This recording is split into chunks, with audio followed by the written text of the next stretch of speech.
Helicopter उतरता है, जहां शिव पुराण होती है वहां महादेव उतरता है। यह सत्य है गुरुजी। गुरुदेव, मेरे घर के लोगों ने कहा अगर बाबा से प्रार्थना करोगी तो सुनेंगे जरूर। तुम दोनों भाई बहन जाओ, भोपाल में गुरुजी की कथा हो रही है, वहां पर बैठना पंडाल में। गुरुजी, हम 5 दिन की कथा में नहीं पहुंचे, आखिरी दिन आप कहते हो ना गुरुदेव कि मेहमान जाते हैं तो जाते समय कुछ ना कुछ देकर जाते हैं। आखिरी दिन आप कहते हो ना कि भगवान कुछ ना कुछ देकर जाता है।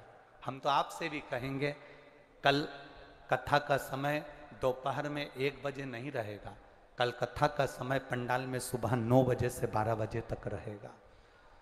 9 से 12 रहेगा। पतियों से कह दो, परिवार वालों से कह दो, बच्चों से कह दो कि कथा में कल चलना है, आखिरी दिन की सुनना है। जाते जाते भोलेनाथ क्या देकर चले जाएगा ये तुम्हें बाद में मालूम पड़ेगा। टीवी पर कथा तो 1 बजे ही आएगी, पर पंडाल में कल की कथा सुबह 9 बजे होगी। गुरुदेव, हम आखिरी दिन की कथा सुनने के लिए भोपाल गए और हम दोनों बहन भाई ने बाबा से प्रार्थना करी, बाबा हम कंपटीशन एग्जाम में बैठते हैं पर पास नहीं होते। हम दोनों का गवर्नमेंट जॉब जिस दिन लग जाएगा, हम शिव कथा पूरे दिन, 7 दिन की होगी, 5 दिन की होगी, हम पंडाल में जरूर सुनेंगे। बाबा, ऐसी कृपा मेरे बाबा ने कर दी कि हम वर्णन नहीं कर सकते।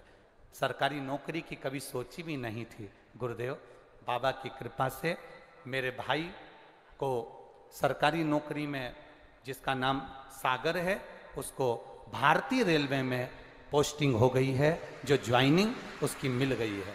और गुरुदेव, बाबा की कृपा से मुझे भी बाबा ने ऐसी कृपा कर दी है कि भारतीय सेना में मेरा भी बाबा की कृपा से हो गया है। हम बाबा को प्रणाम करने के लिए बधाई आपको बहुत बहुत। बैठिए। श्री शिवाय नमस्ते।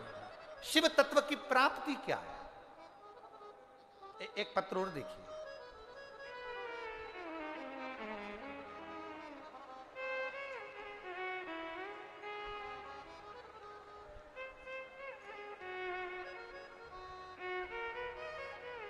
तेरी कृपा बिना न हिले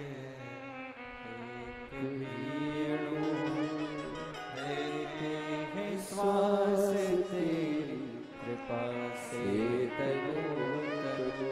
मैं कलावती केवट, पति राजेश केवट, पता पिपरिया, जिला नर्मदापुरम से आई हूँ। मेरा मोबाइल नंबर ये है। कहीं बैठी हो तो आप ही हैं? दोनों हाथ हिला दो एक बार। हर हर महादेव। पहले तो आपको बधाई बहुत बहुत। गुरुदेव, हम बाबा का क्या वर्णन करें गुरुजी। मेरी जेठानी के कहने से मैंने शिव महापुराण की कथा श्रवण करना प्रारंभ करा। गुरुदेव, मेरे बेटे की कहीं नौकरी नहीं थी, कोई जॉब नहीं थी। मेरा परिवार पान की दुकान करता है, ठेले का काम करता है, पर हमारे यहाँ ऐसा कोई सरकारी नौकरी का सोच भी नहीं सकता था। पर आप कहते हो शिव महापुराण की कथा में बैठकर जो मांगा जाता है बाबा देता है। 1 लोटा जल शिव को चढ़ाया जाता है, उसका फल बाबा देता जरूर है। दुनिया के लोग कहते हैं वो 3 महीने में देता है गुरुदेव, पर मैंने आजमाया। मेरे बाबा ने मेरे लड़के की जॉब रेलवे में 1.5 महीने में लगा दी। मैं बाबा को यहाँ प्रणाम करने के लिए। ये शिव तत्व है। ओ घड़ी, एक पत्र और देखिए।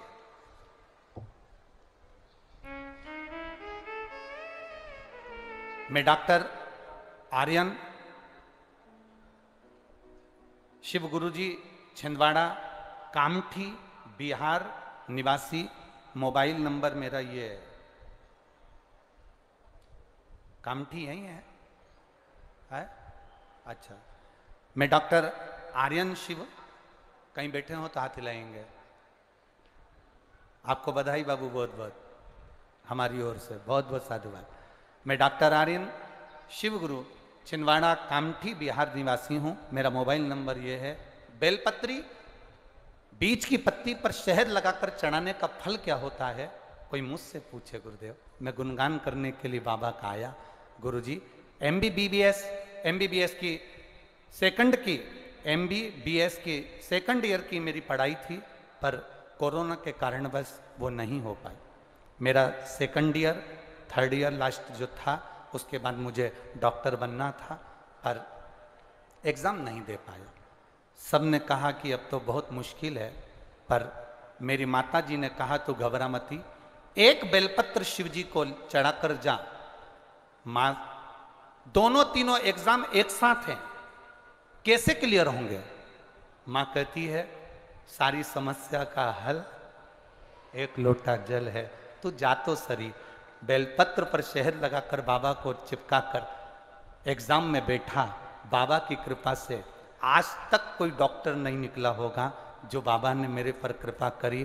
फर्स्ट, सेकंड और थर्ड सारे सेम एक साथ बाबा ने क्लियर करवाए हैं। ये मेरे बाबा की कृपा, ये शिव तत्व। मेरी मार्कशीट लगा रहा हूं गुरुदेव, जो बाबा ने मुझ पर कृपा करी है। बैठो बाबू, बधाई आपको। शिव कृपा इसी को कहते, शंकर की उदारता इसी को कहते, शंकर की करुणा इसी को कहते।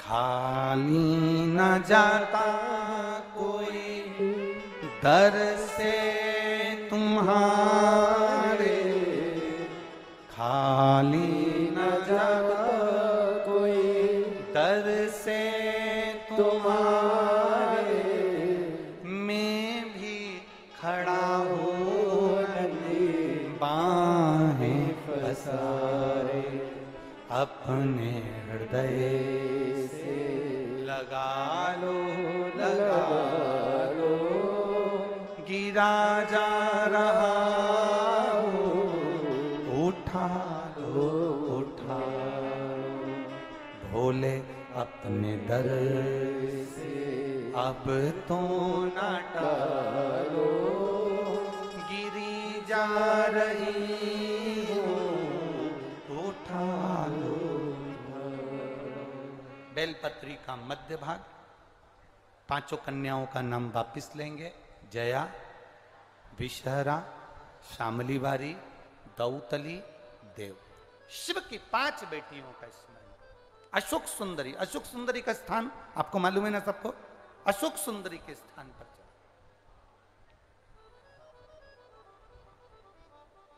समर्पित करो।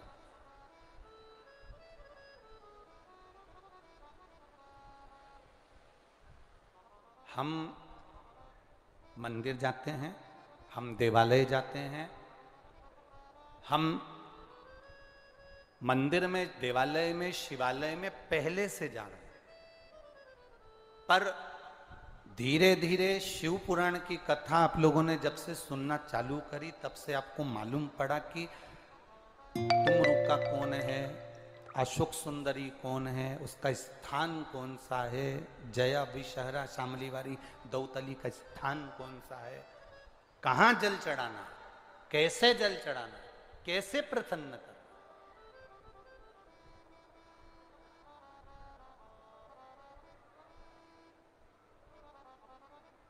जमाई तुम्हारे यहां आया और तुमने उसको भोजन बनाकर खिलाया, उसको भोजन पसंद आया कि नहीं आया किसको मालूम? घर में आए हुए दामाद को, जमाई को अगर भोजन बनाना है तो पहले बेटी से पूछा जाता था कि बेटी, दामाद आए हैं, जमाई आए हैं, उनको क्या पसंद है, मैं वो भोजन बना दूं। बोलो री जी जी, सही है री छिंदवाड़ वाली? क्या भोजन बना दूं तुम बताओ मुझे। तो बेटी ने कहा मम्मी उनको दाल बाटी अच्छी लगेगी। बेटी ने कहा मम्मी एक काम करो, उनको पूरन पोली बना दो। मम्मी एक काम करो, उनको मालपुआ बना दो। जो जमाई को पसंद था तुमने वो बनाया, उनको खिलाया, उनको प्रसन्नता हुई।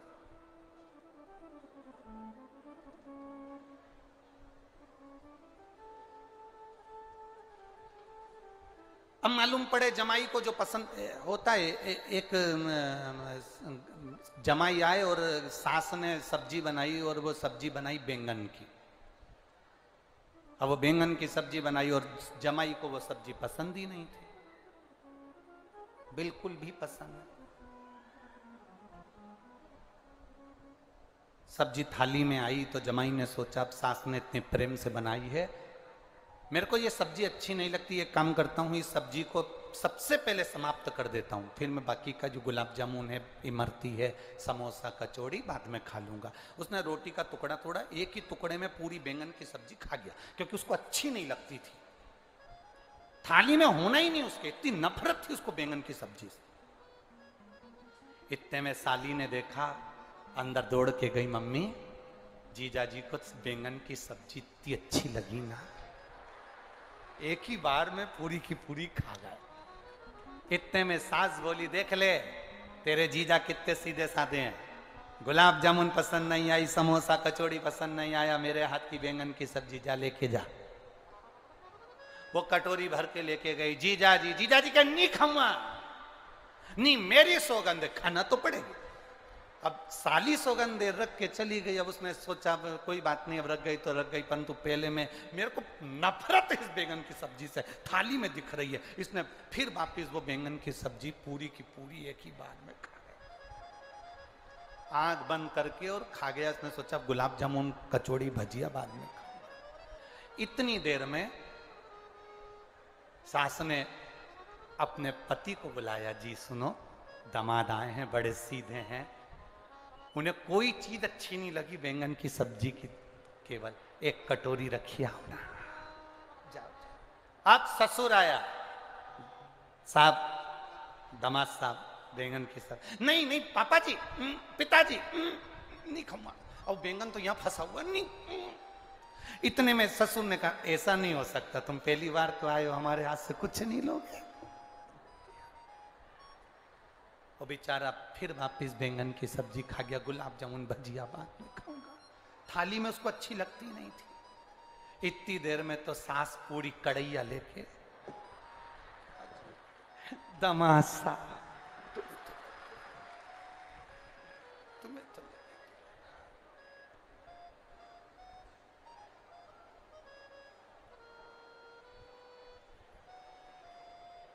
दामाद ने तुरंत छाती को हाथ लगाया, मेरी छाती दुख रही, अटैक आया। दामाद वहीं नीचे गिर गया, उसकी पत्नी पानी लेके आई, उसके पास में बैठ के सिर गोदी में रख के पंखा झेली, अभी तक तो तुम ठीक थे। पति ने चिमटी खोड़ के बोला, बैंगन की सब्जी तूने बनवाई?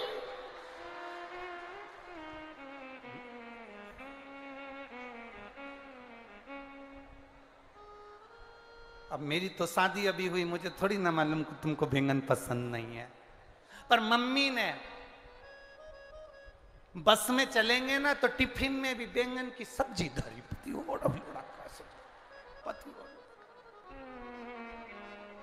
अब बस कथा यही कह रही है, हमें मालूम नहीं था कि शिव को प्रिय क्या है।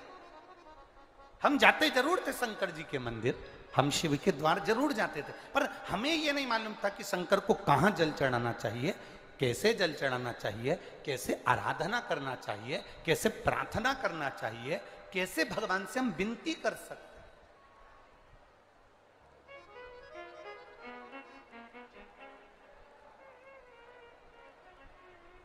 लाखों की संख्या में आप लोग पहुंचे हो, अपने पास में अगर एक छोटी सी डायरी हो तो उस डायरी पे तारीख लिख कर रखना, कथा मत लिख के रखना, तारीख लिख के रखना कि मैंने इतनी तारीख को पंडाल में बैठकर कथा सुनी थी, दिल लगाकर सुनी थी, मन लगाकर सुनी थी। और अभी आपने देखा होगा यहाँ पर ये बच्चे लोग बैठे थे, चिल्ला रहे थे, हमने तो केवल उनको देखा, देखने का कारण केवल इतना सा था, यहाँ पर लोग इस